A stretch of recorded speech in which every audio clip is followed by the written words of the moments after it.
Haya, kwingineko, baadhi ya viongozi kutoka eneo la Pwani wamehimiza kila mwananchi anayepaswa kujisajili kuwa mpiga kura kutumia shughuli inayoendelea ya usajili wa wapigaji kura kufanya hivyo katika azma ya kuimarisha ushawishi wa kisiasa wa eneo hilo kabla ya uchaguzi mkuu wa mwaka 2027. Wito huo ulitolewa kufuatia zoezi la mapema asubuhi la matembezi ya kilomita 10 yaliyowahusisha zaidi ya vijana 1000 kutoka Mombasa kwenye eneo la Mama Ngina Waterfront.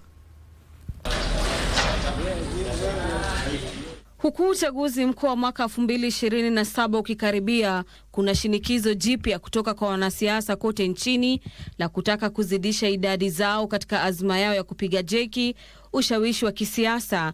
Wakati huo ukifika, viongozi kutoka eneo la Pwani wamehimiza vijana kutumia shughuli inayoendelea ya usajili wa wapiga kura kutekeleza wajibu huo.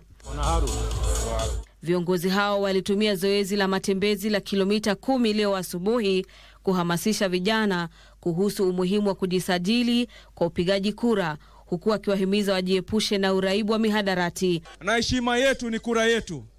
Nyinyi vijana muko na shida, muko na mtandao masaa 24, muko na mdomo masaa 24, siku ya kura unakunywa kitu yako unalala.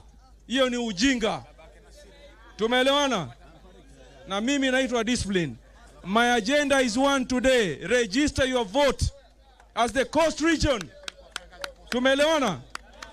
Mfanyi biashara Abubakar Joho aliwahimiza vijana kuwachagua viongozi wanaowajibika watakaotetea maslahi ya eneo hilo. Register your mother, your father, your brother, your sister and your neighbor so that we can have a voice to talk for the region of this Coast Province with our leaders. Sio tu nakuja watu wanatutukana kwa majukwaa, wanatukana watu wetu, alafu wanaenda siku ya kazi sisi ndio tunaleta kazi, wao hawaleti kazi.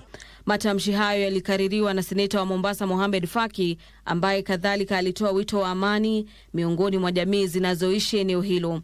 Tunataka vijana tuwe pamoja kwa sababu umoja ni nguvu. Hatuwezi kupitisha mtu ikiwa hatuna umoja. Na kura ndio silaha yetu. Hakuna kitu kingine ambacho tutasongeza mbele isipokuwa kura yetu. Kwa hivyo tujiandikishe vitambulisho, wale ambao hawana vitambulisho tujiandikishe kura ili kujitayarisha kwa 2027. Hatutaki kubahatisha 2027.